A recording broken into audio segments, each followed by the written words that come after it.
Asur Yeshuasi Lechana Velishabeach Tikon Beis Tefilasi Visham Toda Nizabeach. En l'an 1802, à Hanouka, Rabbi Nachman déclara: je suis un bel arbre majestueux et mes branches sont merveilleuses. Mais ici-bas, je suis littéralement sous terre.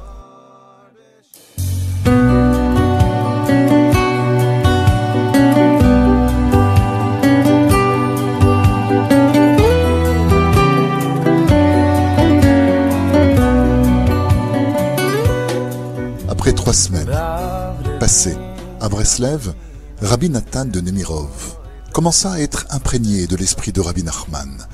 Il dit une fois: le vendredi soir, en hiver, on peut accéder à un niveau de sainteté comparable à celui de la nuit de Yom Kippour.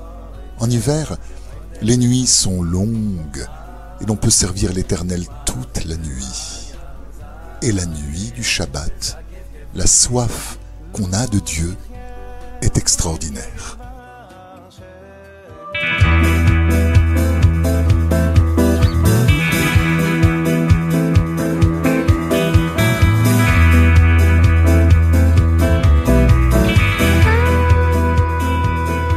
C'est au cours de ces longues nuits d'hiver que Rabbi Nathan apprenait plus de son maître que tous ses autres disciples. Rabbeinu révélait des enseignements redoutables le vendredi soir. Et les disciples ressentaient un éveil vers Dieu, mais ensuite ils allaient se coucher. Quant à Rabbi Nathan, son ardeur à se rapprocher de Dieu l'entraînait sur les collines le long de la rivière Bug. Il y passait la nuit à prier et à implorer Dieu pour que le feu ardent du tzaddik vienne embraser son cœur.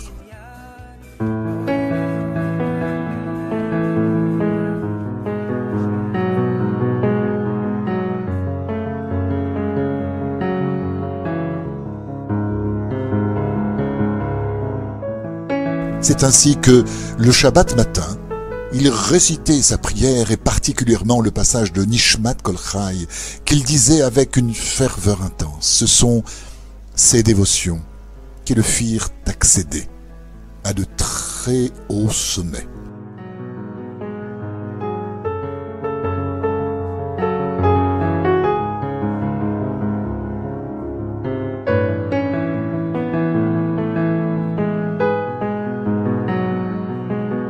Alors que l'attention de certains disciples de Rabbi Nachman ne se manifestait qu'au cours de ses leçons, Rabbi Nathan, lui, absorbait littéralement chaque mot de son maître, même s'il ne s'agissait que d'une conversation en apparence banale.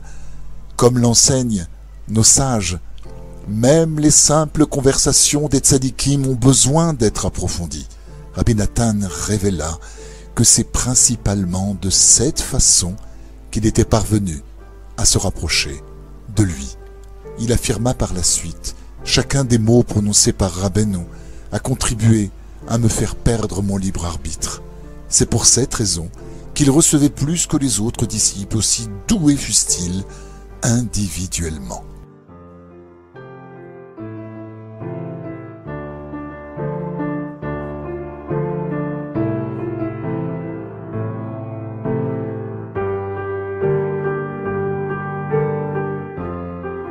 Ceux-ci reconnaissaient, certes, leur maître en Rabbi Nachman, mais ils n'abandonnaient pas leurs idées personnelles.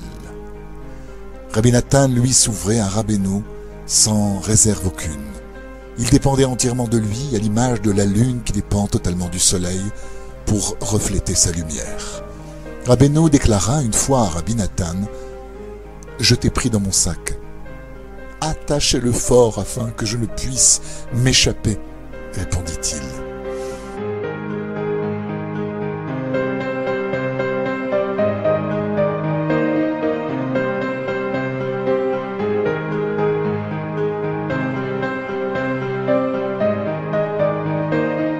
Quelques jours plus tard, ils voyagèrent ensemble. La veille, Rabbi Nachman avait parlé de Torah pendant de longues heures.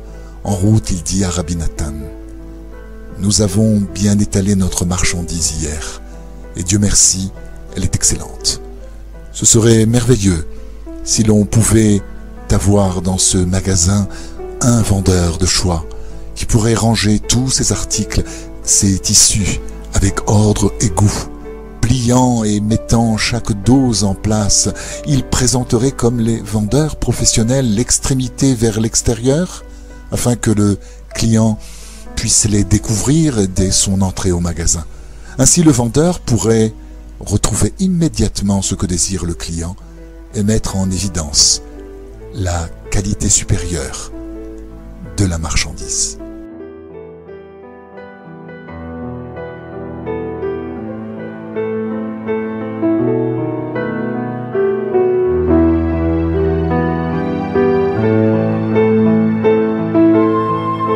Cette parabole signifiait que Rabbi Nachman avait besoin de quelqu'un qui soit expert, qui connaisse tous ces enseignements révélés et sache disposer chaque leçon avec l'extrémité vers l'extérieur. Celui qui viendrait avec le désir d'étudier ses enseignements et de se rapprocher de lui trouverait ainsi cet expert qui l'orienterait immédiatement sur l'enseignement approprié.